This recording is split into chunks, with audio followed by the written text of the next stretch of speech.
Today we'll talk about chemistry of water. So, water is one of the most important molecules that's found on Earth. It is universal, it's found everywhere on Earth, right? And it is one of the most important molecules. It's required for us to live, for plants to live, for basically all living organisms to live. So in this chapter, we'll basically just talk about what is some of the chemistry about water, how can we maintain good water, contaminant free water around us, and what are some things that we should be aware of or we should know about water. Okay, so we'll start with firstly water. What makes water so special? Water is so special because of its chemical properties. Okay, it is the arrangement of molecule, the arrangement of atoms in this molecule is what makes water so special. So first thing, water is a very small polar molecule. Okay, what makes it polar? To understand that, first we should know what's the chemical formula of water. So water is H2O. It has 2 atoms of hydrogen, 1 atom of oxygen. Okay, and if we draw the Lewis structure of water, it would look something like this. Okay, so hydrogen has how many valence electron? Hydrogen each has 1 valence electron, so total valence electron for hydrogen will be 2 times 1, and oxygen has 6, so total valence electron is 8. So if I draw the Lewis structure of water, I'll put oxygen in the middle, 2 hydrogens symmetrically around water, and then let's give them 8 electrons. So this is 1, 2 electrons in one single bond, 2 electrons in the second single bond, so that's total 4 already, 5, 6, 7, 8. So this is the Lewis structure of water. Oxygen and hydrogen are bonded to each other by a single bond, and oxygen has 2 lone pairs of electrons. Now if you look at the shape of the molecule, water actually does not look like the one that we drew here. What happens are these valence electrons are here and the bonds are basically pushed back.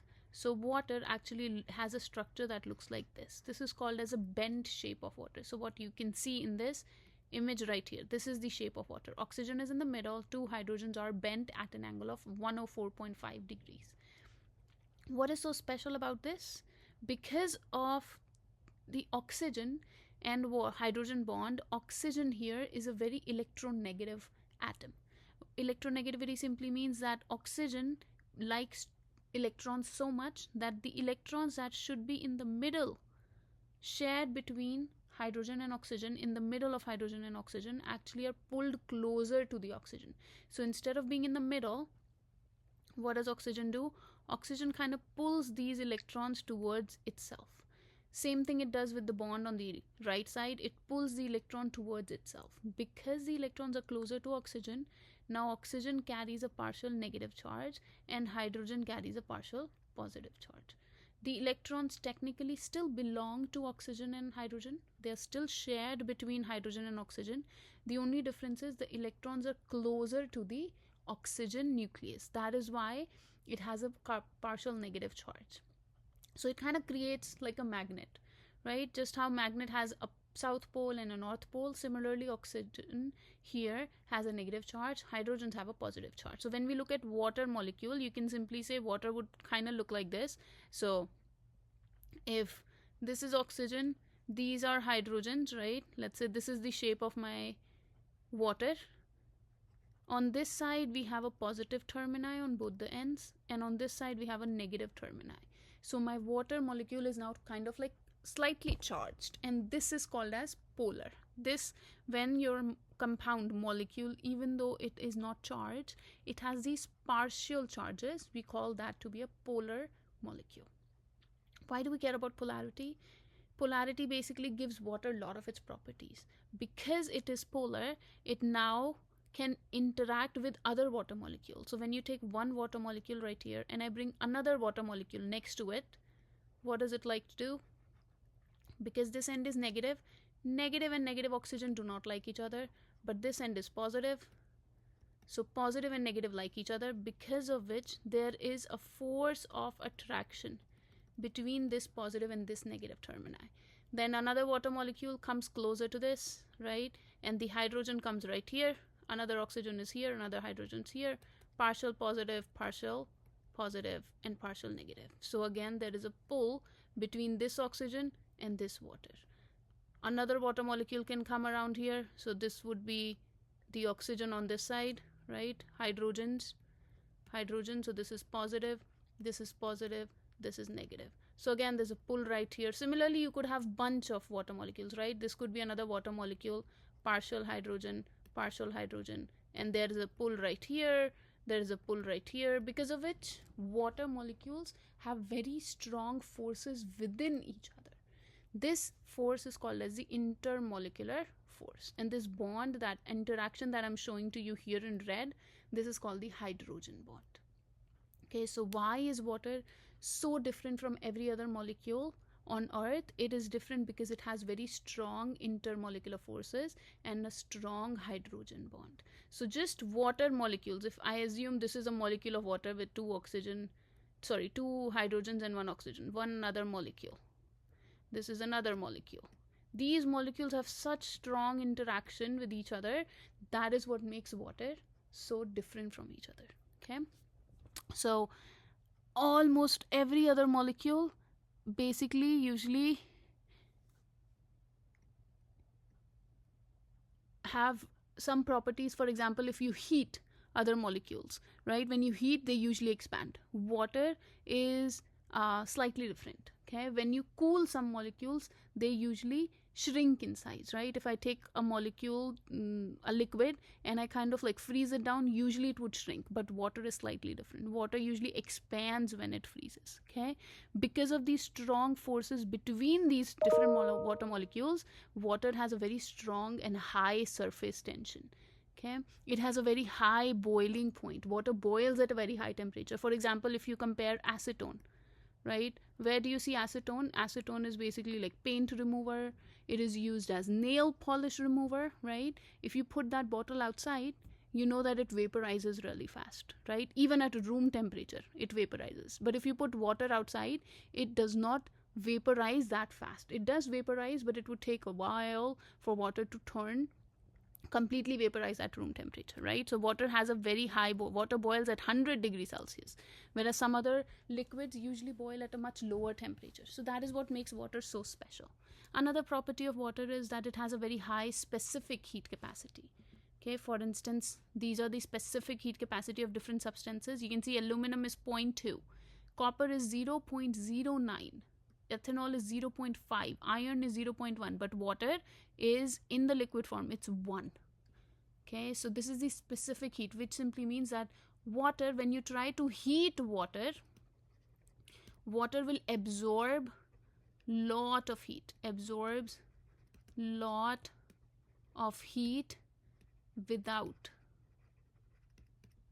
changing its temperature that much.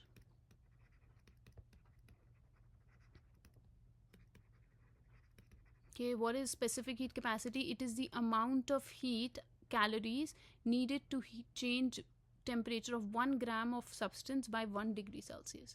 So if you heat water, it requires 1 calorie of heat to increase its temperature by 1 degree Celsius. But on the other hand, if you take 1 gram of iron, it only needs 0.1 calories of heat and the temperature would rise by 1 degree Celsius. Okay, so that kind of makes sense. When you're heating or water in a pan, the pan gets heated up a lot more, the temperature goes up a lot more rather than the temperature of water rising. Okay, so that is why water is used as a coolant in cars, is an antifreeze agent. Those are also water-based solutions. Okay, so that makes water so special, and that is why water is all around us and so important for us to live. Okay, now this is showing you the distribution of water on Earth. Okay, so we know Earth is basically 96. This is the total global water that is present globally. The amount of water we have on Earth is basically 96% is found in oceans. Okay, there's a very small percentage that is found in fresh water, which is 2.5%. And if you kind of zoom in on this fresh water, you can further divide it into categories. From the fresh water, 70% almost is found in glaciers and ice caps. And there's only 30% that is found in groundwater, and there's only 1% which is present on the surface. Okay, like freshwater lakes. If we zoom in further on this, only this 1.2% of water which we use basically, right, majorly the freshwater lakes or surface water, out of that 70% is basically just ice and frost, permanent frost. Okay, 20% is in lakes, and you can see here there are some in marshes, rivers, some in atmosphere. So even though there's so much water around us, there's a very small amount of that water, very small percentage of that water, which is readily available to humans, readily available to living organisms. So it's very crucial that we maintain that amount of water around us. This is showing you the cycle of water. So what happens to water on Earth? Okay, how is this cycle maintained? Okay, so sun provides us a lot of energy, lot of heat. What does this heat do? The water that is present on the surface of Earth, example in oceans, rivers, lakes, that usually vaporizes, right? It evaporates. That is called evaporation. It turns into gaseous form, and due to the heat of sun, and it goes basically into the atmosphere, right? So that is called evaporation. Once this water evaporates from the surface of Earth, it goes into the atmosphere where the temperature is pretty low. So that water basically undergoes condensation. Okay, so what is condensation? Condensation. The water basically goes from water in the gas form, turns into water in the liquid form. That process is called as condensation. So when this condensation occurs, the water turns into tiny droplets in the atmosphere. Okay, and when atmosphere basically has all of these water, it usually makes what we see as clouds in the sky, right? But at some point, when this water amount is really high, the tiny droplets join together, they become heavy drops that the atmosphere cannot hold. That's when it starts to rain, and that raining process is called as precipitation. Okay, so the water that went from oceans, evaporated into the atmosphere, undergoes condensation, and comes back down to Earth as precipitation. Okay, and this precipitation basically reaches the surface of the Earth, it reaches mountain, it reaches oceans, and comes back to the Earth, right? So a lot of this precipitated water, some is basically going back into the ocean, going into the rivers, ponds, springs, all of those places, and some of this water goes underground. It goes into the soil, it seeps through the soil, it maintains the soil moisture. Some of it even goes underground, right? And that is the underground water that we usually is very important for us, and it should be maintained. So this is the whole cycle of water. In between all of this, some water also, goes onto the mountains, cold areas. It goes as snow, ice. These snow and ice also melt, goes into the oceans and freshwater lakes, kind of like that, right? So all of this is happening at the same time. So whatever I just mentioned is all listed here about sun's energy, evaporation, condensation, precipitation. So water that seeps through the dirt, rock below the soil, through the pores, goes into the ground and becomes Earth groundwater system. So this is the way all this water cycle is maintained on the Earth. Okay, now during all this process, when water is undergoing this cycle, this water can sometimes get very contaminated. Okay, it can be contaminated through natural contaminants. It can also be contaminated through man-made contaminants. Okay, some of the natural contaminants are some gases around us, like radon, okay, which is dissolves, basically mixes with water. It can have some ionic minerals like calcium, magnesium, iron, for example, in soil, right? All of these minerals are present, so these can contaminate the water. Some organic matter that is present around us, for example, some microbes, it comes in contact with the animal waste, all of those contaminants. These are some natural contaminants that can contaminate the water that is present on Earth. Okay, so this slide shows you the usage of water around us, where and how much water is usually used for what purposes. So in general, there are 4 major uses of water. You use it in agriculture, okay, to kind of water plants and stuff, for domestic purposes, for drinking, bathing, laundry, cleaning dishes, in industry, and the power plants, right? So the plants that make energy for us, we use in power plants to cool our machinery. So in the United States, almost 34% of water is used in agriculture, whereas globally that's at least 70%, For domestic purposes, in US we use around 12%. Globally, that's around 10%. Industries usually use around 5%. In US, it's very regulated, whereas globally it's a little higher percentage, almost 20%. But in United States, most of the water that is used, almost 50% water is used in power plant cooling. In globally, that percentage is really small, but US consumes a lot of that energy, water supply, to just cool down the power plants. So the power plants that basically produce power have a lot of machinery that produces a lot of heat, right, during that process. So it is important that all that machinery is cooled down so that the machinery doesn't break down. So that is where most of the water in US is used. Okay, so now, because there are so many contaminants that are found in water, the drinking water that we get, we needed an agency to basically safeguard the amount of contaminants that are allowed and permitted in the water that comes to us as a drinking water. Okay, so there was a committee established, Environment Protection Agency. This agency created a Safe Water Drinking Act of 1974. Okay, which basically enables the agency, EPA stands for Environment Protection Agency.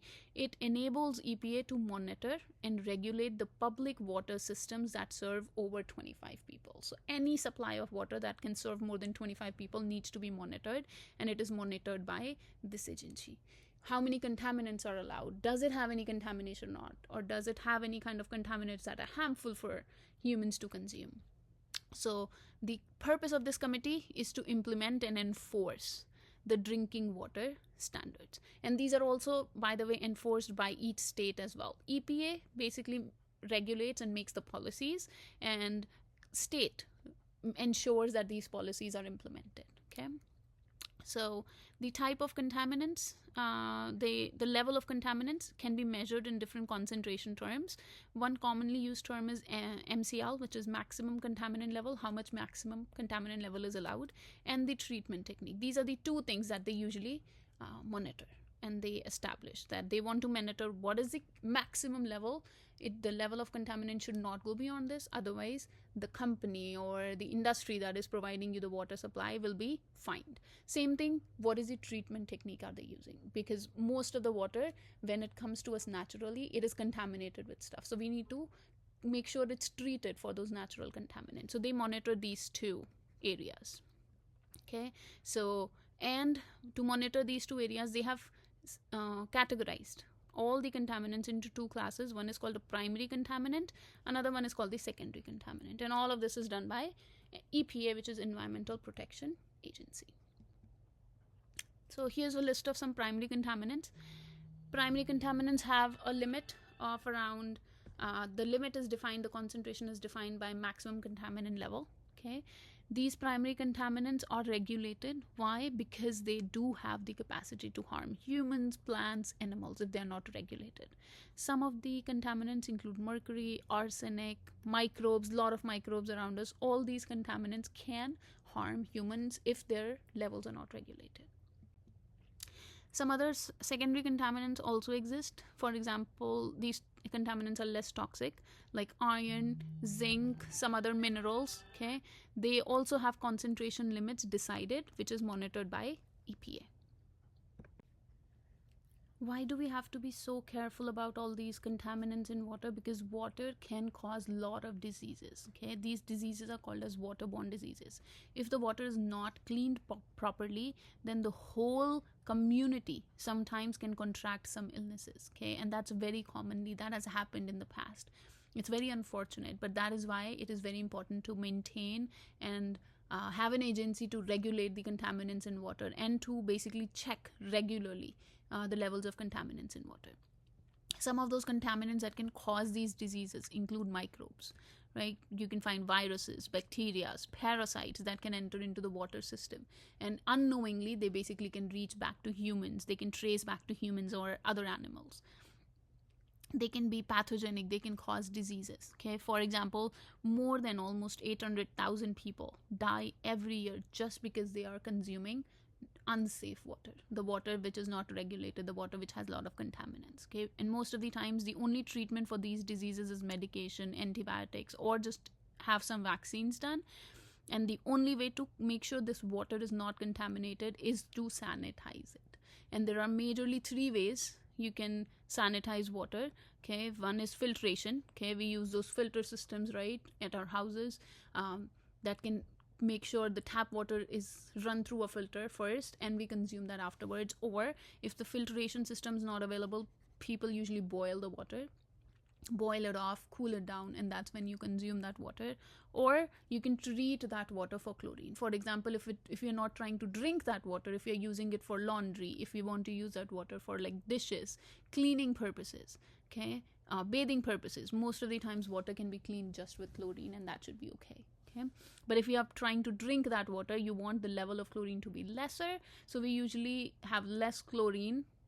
I mean, of course, most of the times the water is cleaned or sanitized using chlorine, but at home we should definitely not try that, right? We should just use filtration or boiling. The chlorine amount has to be controlled for sanitizing water. Now, these were some natural contaminants, some waterborne diseases, some microbes that are found in water, but there are also some chemical contaminants that are found in water.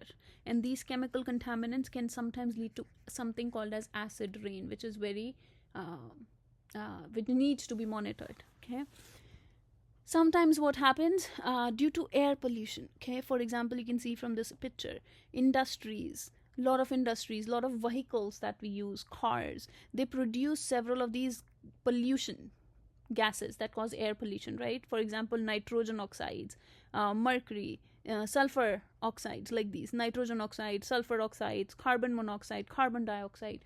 A lot of these gases are produced from vehicles, power plants, due to combustion. Okay, and when these gases mix in air, sometimes they can mix with water. Okay, these gaseous pollutants in the atmosphere, the particulate pollutants in the atmosphere, they basically can combine with water, and sometimes when it rains, these contaminants can mix with water and can come back to earth. They contaminate the water, and the water turns basically into an acid. For example, any gases that are present that have sulfates in them, there is an acid called as sulfuric acid.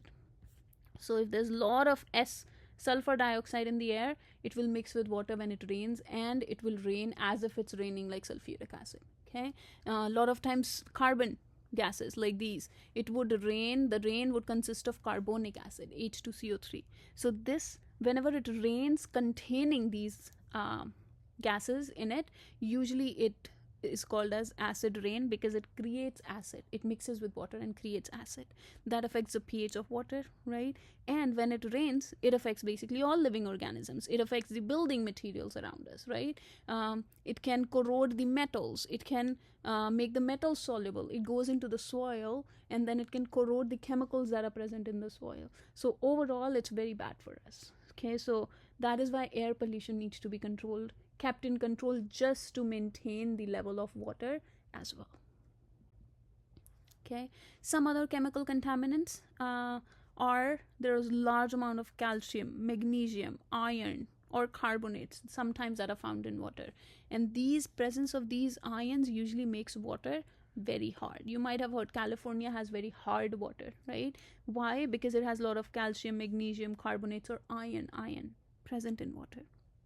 Okay, this hard water is not toxic, but it does cause a lot of issues with the industrial processes. For example, when you might have noticed, when you boil water, right, I take water and I boil it, you might notice that there's a lot of like salt that gets deposited on the pan, right? This is when you're working with small amount of water in your pans. When you take a shower, a lot of times we have like scale or salt deposited on the glass doors, right? In our showers, on the shower doors. Why is that? Because water is hard, it has a lot of salt, and when this salt sometimes can create a lot of insoluble solid. Okay, these ions will bond together to form insoluble salts, and these are called precipitate because they are insoluble, so they deposit as solids, and this is also called as scale. This is occurring at our home, but imagine when the companies and industries use all this hard water, all the scale deposits on their industrial equipment, right? On the boilers, cooling towers, any equipment that they're using that uses water. And that is when it is very harmful, because the industries will have to spend a lot of money to clear this out, right? So it is not very economical. So that is why hard water is really bad. Okay. Another chemical contaminant is presence of nitrates and phosphates. Where are nitrates and phosphates used? These are used in agriculture as fertilizers. Lot of fertilizers that is used in agriculture is very rich in nitrogen and phosphorus.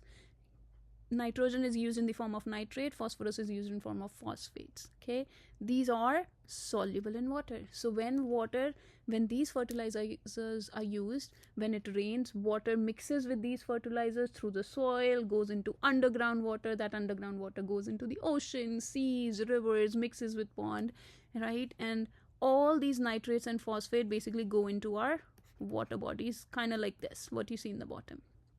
What presence of these nitrates and phosphates does? These are fertilizers, right? So they promote algae growth in ponds. So if there's like standing water, lot of that green algae that you see sometimes on the standing water, that grows vigorously when there is nitrates or phosphate present in water. Because of this algae growth, it kind of makes like a layer of green that you see here in the picture. It makes a green layer on the water. And because of this, it inhibits the oxygen from entering into the water body. And there are living organisms and fishes inside this water that do not get access to that oxygen. And because of this, it can cause a lot of aquatic animals to die because of deprivation of oxygen. And that this whole process is called as eutrophication. Okay, so this is result of another chemical contamination. Eutrophication basically is the process where water in ponds and everything, there's overgrowth of algae, which causes the aquatic animals inside that pond to die because of lack of oxygen. And all of this happens just because of use of excess fertilizers for agriculture. Okay, so this is preventable. How? We just do not use a lot of fertilizers, right? So if agriculture kind of like prevents the use of fertilizers and pesticides, specifically nitrates and phosphates, it can reduce eutrophication. Another chemical contaminant which is found, which is very harmful for humans and animals in general, is lead, right? Where do you find lead? A lot of piping, tubes, right? That were used in older days. Those had lead contamination. So you might have heard the main supply of water, the service lines, the tubes, the faucet, the fixtures that were used previously, they used to have a lot of lead in them, and this lead over time leaches into the water that's running through those tubes and pipes, and that can cause to lead poisoning. So it's important that we pay attention, and all that corroded pipes and faucets and tubes are basically replaced by new ones, okay, to avoid lead contamination. So these are some other contaminants that can be found in water. So you can see there's so many: nitrates, phosphates, we saw already, fluoride, lead. Fluoride is also a contaminant. We have that in our toothpaste, right? But we can only use it in a certain amount. If it goes higher than that amount, then exposure to higher amounts of fluoride is not good for us. So that is the whole idea here, that there are several contaminants around us that can contaminate water. We just need to be careful in their usage, the amount that we use, the amount that makes it to us, right? So that is why it is very important to monitor the level of these contaminants in water. And this is showing you the water treatment process. So this is again regulated. A lot of times the water that makes to us, we need to make sure that it undergoes a treatment process. You don't have to know it all the way, but only thing is, like, one important way that the water is cleared out. For example, this is the raw water. The coagulants are added into it. It leads to coagulation. So coagulation basically just means that it is going to cause a lot of these contaminants to kind of coagulate with each other, right? Coagulate simply means that they are going to basically make compounds with each other, right? And kind of like solidify. Then it undergoes a process of flocculation and sedimentation. Sedimentation causes these heavy coagulates to settle down over time, okay? And then the water from top is taken, it undergoes filtration system. Filtration has like bunch of different layers to remove different type of contaminants from water. Okay, after filtration it undergoes disinfection, right? So there's disinfectants that are added to water, and this is where the treated water is then stored, which finally makes to our houses, to residences for consumption. So this is the whole process of treatment of water. Water is always contaminated. The raw water that is found in ponds, lakes, and everywhere, it is always contaminated. We should not consume those water directly. If we are in like outside and we have to consume water from outside, we should always carry those filters with us, so that we can filter that water. Again, some of those filter systems cannot filter, like cannot do all of this coagulation, flocculation, sedimentation, right? So we have to be very careful about consuming water from outside. Okay, so that is all the process of water. That is what we wanted to talk about in this video. It's not too long, it's not too much detail, but you should just be aware of the water cycle around us. How do we maintain this water, why it is so important for us to understand the whole chemistry of water, and how to maintain the level of contaminants and everything in water around us. All right, then that's basically it for this video.